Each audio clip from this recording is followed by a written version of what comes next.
Hello. Welcome once again to another episode of What Nobody Told Me After 65. Well, it's your lady on the go, lady in the know, Miss Info. You've reached the Information Nation, where knowledge is shared and wisdom exchanged for the betterment of a people. Hello. I know you wasn't expecting me. Seems like I can't stay away. Um, Had a change of plans. Best laid plans go awry, right? Murphy's Law, all of that. Had another granddaughter who said, "But Grandma, I want to go see my cousins." So I'm waiting for her to get here. It's her birthday. She's going to be 10 years old. Yeah. And for her birthday, she was told she could come and spend a week with me. Again, the best laid plans go awry. I was getting tired of waiting, so I was headed out. She should be here Saturday. In the meantime, I got some juicy stuff that I want to talk to you about. I stumbled upon this story while I was surfing, channel surfing. I do that sometimes. And I came across a PBS documentary, which I want to talk to you about. It's going to take 2 days. Basically, I'm doing it now because I'm technically on vacation. So I'm going to do part 1 tonight. I'll finish up part 2 tomorrow, which will, take me closer to the weekend. And then I'll be doing some live clips from Georgia. But I just couldn't resist telling you this information. I was floored when I found out some of the deceitful things that the federal government does. And, anyway, let me get it out to you and you make your own opinion. I'm titling this report, "What Really Happened?" Back in 1977, the neighborhood of Love Canal in Niagara Falls, New York, was the location of one of the worst environmental disasters at the time. Since then, we've had others, but the response at that time was horrible. It has gotten better, not ideal, but better. So what really happened? This was a tragedy of epic proportions that not only divided 2 neighborhoods, but a country as well. Between 1942 and 1953, over 11 years, the Hooker Electrochemical Company, now Occidental Chemical Corp., used the abandoned Love Canal property to dispose of over 21,000 tons of hazardous chemicals. Long story short, the unimaginable happened and thrust this country headlong into a battle with its own citizens. Here's some background. In 1890, Love Canal was created as a model planned community. Imagine, we had planned communities way back then. That's where planners came from. But it was only partially developed.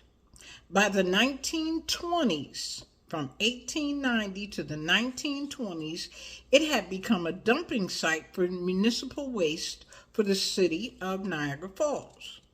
During the 1940s, it was purchased by the Hooker Company, which used the site to dump byproducts from their manufacturing of dyes, perfumes, and solvents from rubber and synthetic resins. In 1953, the local school district purchased the site for $1. after the threat of eminent domain. What is eminent domain? This is the tactic that's used by the government to take private property and convert it to public use. It's called a taking. It's covered under the Fifth Amendment, and the owners must be justly compensated. Justly compensated. So a depression had set in during 1893, and it caused investors to panic and abandon the plans for the Love Canal. Then in 1906, a group of environmentalists successfully lobbied Congress to pass a law designed to preserve Niagara Falls, prohibiting the removal of water from the Niagara River, subsequently shooting themselves in the foot, and you'll see why later. The founder and planner, William T. Love, that's why it was called Love Canal, a former railroad lawyer, he abandoned the project as well, and he took off for England. Later on, he returned several times in an attempt to pull the same scam in Washington, Illinois, and Delaware, where he also failed. After the project was abandoned, it began to fill with water. Children would swim in the little pools there in the summers, and they skated during the brutal winter months when it was frozen over. Now we find ourselves in the first half of the 21st century. Tourism is thriving, and there was a greater demand for industrial products. Paper, rubber, plastics, petrochemicals, carbon, insulators, and abrasives were all major contributors to the city's major industries and industrial waste. Niagara Falls' population increased by 31% in just 20 years. During 1940 to 1960, it grew from 78,020 to 102,394 people. The Niagara Power and Development Company granted permission to Hooker, that's the original company, during 1942 to dump waste material into the canal. So what did Hooker do? They drained the canal and lined it with thick clay. Then Hooker began placing 55-gallon drums filled with toxic waste material into the ground at this site. Oh, I know you can see where we're going. In 1947, they acquired the canal, the whole canal. They bought the whole thing now. And the 70-foot wide banks on either side of the canal, eventually they had 16 acres that they were using as a landfill. 1 year later, in 1948, the city of Niagara Falls was no longer in the refuse business. They weren't dumping anymore. And Hooker became the sole owner and the sole dumper of the site. Early in 1952, when it became apparent that the site would be used for construction, Hooker stopped using this area as a dump site. Now they done got slick. Oh, you gonna want our property, so let's not dump nothing else here. Let's try to clean it up a little bit so it'll be more palatable. However, during that 10-year span, the company had already dumped 21,800 short tons and 19,800 tons of chemicals. And let me tell you what short tons are. Short tons are equal to 2,000 pounds. So 21,800 times 2,000. You do the math. That's a U.S. calculation. In Great Britain, a long ton is 2,240 pounds. It's rather ambiguous. A short ton, a long ton, it's all a ton. We talking either 2,000 pounds or we talking 2,240 pounds. At any rate, these folks had already dumped 21,800 short tons and 19,800 tons of chemicals. That's about 50,000 tons. And if you just round it out, that's over 100,000 tons of stuff. Toxic chemical stuff in the ground. Suffice it to say that this is a whole lot of dangerous stuff being stored rather haphazardly. Now, here are the facts. In 1953, Hooker sold the land with a special provision entered into the negotiations due to the nature of the property's previous purpose. They knew what they were doing. The school board rejected the proposal to use the land for park purposes only and build the school nearby. Now, Hooker, in their defense, they were trying to get the school board to recognize previously this was a dumping site. It's not a good idea to build houses and have children here. Why don't we cover it over, put a park here, a parking lot, build the school further down, and everybody will be safe. School board, in their infinite wisdom, said no.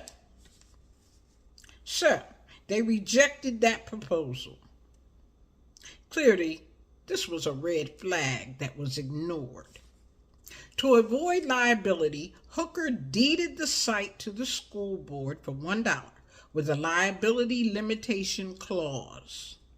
After taking possession, the school board immediately began developing the land, which included construction activity that breached the containment structures. The chemicals began to seep out. Heavy rainstorms released and spread the chemical even further, resulting in a public health emergency and an urban planning scandal. Despite the disclaimer, the school board moved forward. In 1954, the architect that was working for them told the board during excavation that they had uncovered 2 sites filled with 55-gallon drums containing chemical waste. In a twisted turn of events, they moved the location of the schools 85 feet further north and relocated the kindergarten entirely. When they completed it in 1955, 400 children were enrolled in the 99th Street School, and it opened as scheduled along with several other schools in the area. This same year, 1955, a year before I was born, a 25-foot area crumbled, exposing toxic chemicals. It filled with little pools of water during rainstorms, and the children liked to play in it, jumping up and down. And this toxic water is getting in their clothes, getting on their skin. A little bit might got in their eye. You know, you splashing. In 1955, a second school was built. The 93rd Street School opened 6 blocks away. Now, during 1957, the city decided to build low-income and single-family houses on land adjacent to the landfill. I guess they figured if they crossed the street, they'd be all right. While building, the contractor broke through the clay seal, breaching the walls, and they also removed part of the clay cap, using it as fill dirt, saving itself some money, because you got to buy fill dirt when you're building. But he had some material there. Why not use it? Why not? These houses were not part of the agreement between the school board and Hooker, therefore nobody mentioned it to the prospective homeowners. Never even told them what was going on there. In 1970, more than 20 years had passed. The Love Canal had become a fully established, vibrant, suburban community. There were 800 privately owned homes and 240 low-income apartments. It was ranked the fourth best area for social well-being in the country. Residents started reporting black fluid coming up in their backyard, and some found the same fluid in their basements. They had complained of foul odors and oily substances at the playgrounds. Finally, the city hired a consultant to do a study. Once, after a very heavy snowstorm, and it dumped all this extra snow. When it melted, that's more water. This excess water got into the ground supply, subsequently releasing more contaminants, including dioxin. Dioxin is a highly toxic chemical that causes cancer, reproductive and developmental problems, damage to the immune system, and interferes with hormones. Short-term exposure results in skin lesions called chloracne, patchy dark skin, and altered liver function. Short-term. Long-term is linked to impaired immune system, underdevelopment of the central nervous system, and reproductive abnormalities.